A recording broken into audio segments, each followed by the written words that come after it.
दोस्तों जियो financial service की बात करें तो स्टॉक के अंदर आज हमने फ्लैट क्लोजिंग देखी है। यहाँ पे तेजी नहीं बनी तो उसके पीछे वजह कि बाजार में ज़बरदस्त गिरावट है।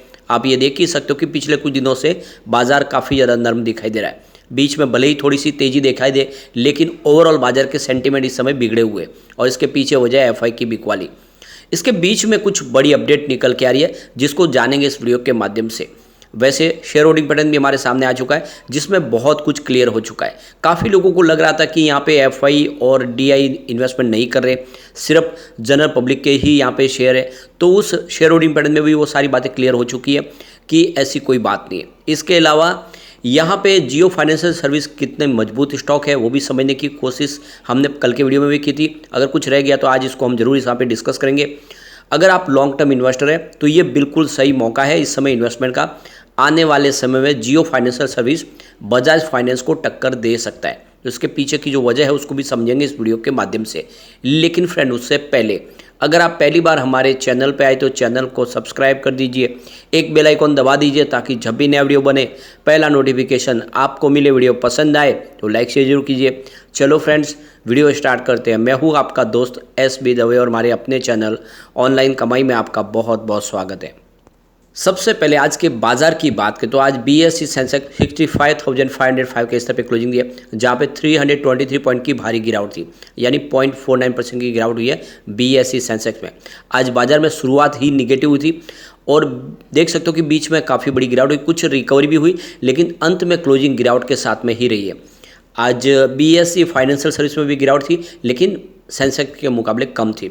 9,605 के स्तर पे 0.20% की ही गिरावट थी। यहाँ पे जो गिरावट है कम थी क्योंकि वहाँ पे लगभग आधा % की गिरावट हुई है। और ये जो गिरावट हो रही है इसके पीछे वजह है एफआई की बिकवाली। आज भी एफआई ने बाजार में ज़बरदस्त बिकवाली की है। अगर हम बात करें डीआई की तो आज 9,223 करोड़ रुपीज़ का उन्होंने नया इन्वेस्टमेंट किया है, सामने 7,862 करोड़ रुपीज़ का माल उन्होंने बेचा है। इस तरह से उनका जो खरीदारी का आंकड़ा है वो 1,361 करोड़ पॉजिटिव है और पिछले कई समय से बाजार को संभालने की कोशिश डीआई की तरफ से ही हो रही है।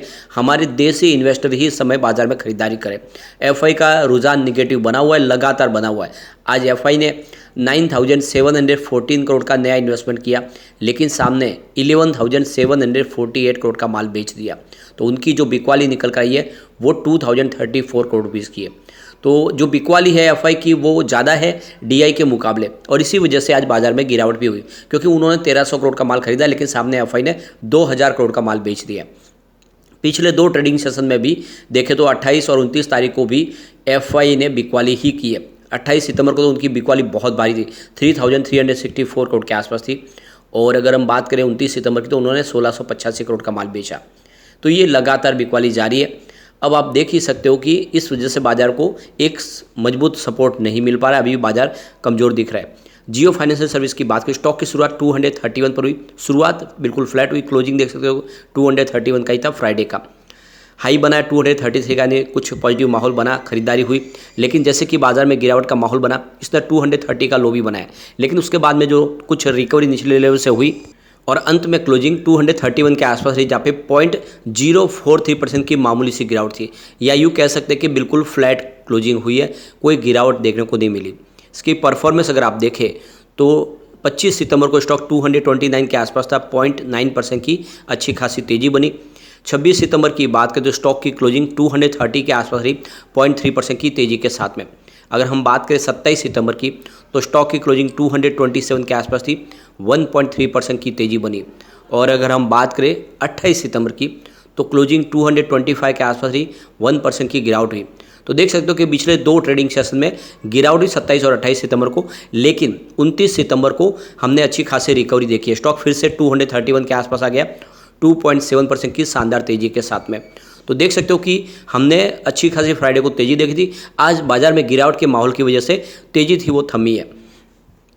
तो यहाँ पे एक बड़ी अपडेट निकल के आ रही है, टाटा ग्रुप भी अब एसेट मैनेजमेंट कंपनी के अंदर एंट्री करने की कोशिश करे और इसके लिए वो यूटीआई एसेट मैनेजमेंट कंपनी जो इस समय यहाँ पे बिकने जा रही है उसके लिए बिड लगाने को टाटा ग्रुप की तरफ से यहाँ पे इंटरेस्ट दिखाया जा रहा है। वैसे देखो कि जियो फाइनेंशियल सर्विस ऑलरेडी इससे पहले एसेट मैनेजमेंट कंपनी के तौर पे उभर चुके हैं और उन्होंने इसके लिए ब्लैक रॉक के साथ में देखो कि पार्टनरशिप की और वो एसेट मैनेजमेंट कंपनी के तौर पे उभर चुके हैं और अब यहाँ पे टाटा ग्रुप के साथ में टक्कर होगी जियो फाइनेंशियल सर्विस की। वैसे क्या जियो फाइनेंशियल सर्विस भी यूटीआई एसेट मैनेजमेंट के लिए बिड लगा सकते हैं? तो इसकी संभावना थोड़ी कम है, क्योंकि ऑलरेडी उन्होंने अपनी एसेट मैनेजमेंट कंपनी बनाई है और अब उनको और भी बहुत सारे सेक्टर में एंट्री करनी है। ऐसे में आने वाला समय बताएगा, लेकिन क्या टक्कर होगी टाटा ग्रुप की रिलायंस जियो फाइनेंशियल सर्विस के साथ में?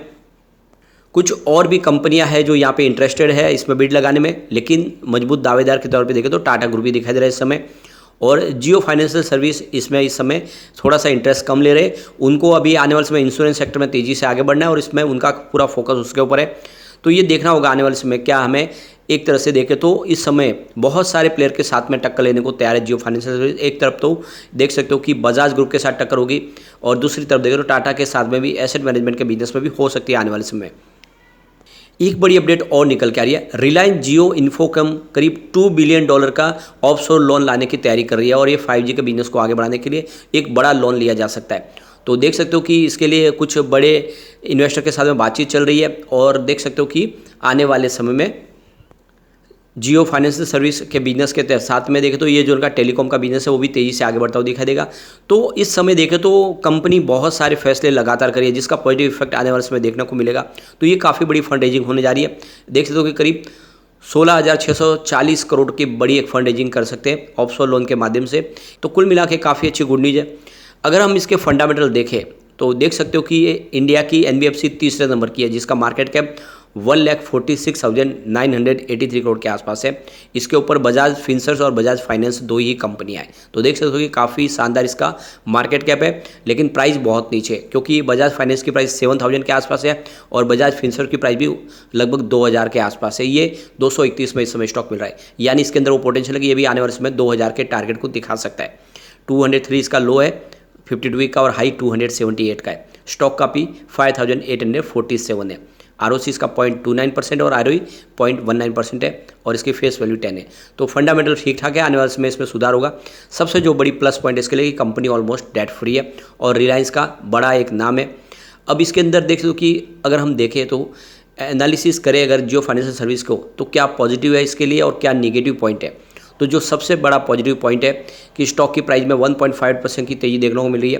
तो दूसरे सेक्टर के मुकाबले इसने अच्छा प्रदर्शन किया, क्योंकि दूसरे सेक्टर में अगर आप देखें तो 0.43% की ही तेज़ी बनी है। पेयर कंपनियों की तुलना इसने अच्छा प्रदर्शन किया है और इसका डेट टू इक्विटी रेशियो 0.01 के आसपास है, यानी लेस देन 1% है, जो काफ़ी हेल्दी कहा जा सकता है। इसके लिए एक निगेटिव पॉइंट है, वो है इसका ROE। देख सकते हो कि इसका ROE 0.02% के आसपास, जो लेस देन 10% है। तो ये इसके लिए एक निगेटिव पॉइंट जरूर है। लेकिन अगर म्यूचुअल फंड की होल्डिंग देखें तो यहाँ पे आपको न्यूट्रल दिखाई देगी, यानी अच्छा खासा निवेश है म्यूचुअल फंड का यहाँ पे है। देखो करीब 6.27% की होल्डिंग म्यूचुअल फंड ने ली हुई है। प्रमोटर शेयर होल्डिंग पैटर्न में देखें तो 45% की प्रमोटर की होल्डिंग है और ये पॉइंट भी यहाँ पे न्यूट्रल बनता है। इसके अलावा प्रमोटर का कोई भी गिरवी शेयर नहीं है, ये इसके लिए एक पॉजिटिव पॉइंट है। तो यहाँ पे सिर्फ एक आपको नेगेटिव पॉइंट दिखा देगा और वो है ROE। बाकी ओवरऑल इसके पॉइंट सारे ठीक है, जो इशारा करेगा आप इसमें इन्वेस्टमेंट कर सकते हैं। अभी इसमें देख दो कि प्रमोटर की होल्डिंग 45.80% के आसपास, जो सफिशिएंट है, काफ़ी अच्छी है। FI का इन्वेस्टमेंट तो बहुत ही ज़बरदस्त है, 26.43% के शेयर इस समय FI के पास है। तो प्रमोटर के बाद जो सबसे बड़ा इन्वेस्टर है वो FI है, यानी विदेशी निवेशकों ने पूरा भरोसा किया है जियो फाइनेंशियल सर्विस के ऊपर। और उसके बाद जो निवेश है वो है बड़े फंड हाउस का, DI का 16.22% की होल्डिंग है, ज़बरदस्त। यहाँ पे गवर्नमेंट की भी 0.13% की होल्डिंग है। जनरल पब्लिक के पास मात्र 11.39% के शेयर है। तो ये शेयर होल्डिंग पैटर्न देख के हमें इशारा समझ में आ रहा है कि इसमें आपको दाव लगाना चाहिए। आने वाले समय जियो फाइनेंशियल सर्विस आपको माला माल कर देगा। अगर 5 से 10 साल के लिए होल्ड करते हैं तो ये 2,000 का टारगेट आपको दिखा सकता है। लेकिन फ्रेंड, कोई भी इन्वेस्टमेंट करने से पहले अपने फाइनेंशियल एडवाइजर से बड़े ले ले या अपना खुद का रिसर्च करें, क्योंकि मैंने वीडियो आपके एजुकेशनल पर्पज़ के लिए ही बनाया। वीडियो पसंद आए तो लाइक से जो कीजिए और चैनल को सब्सक्राइब कर दीजिए। Thank you friend.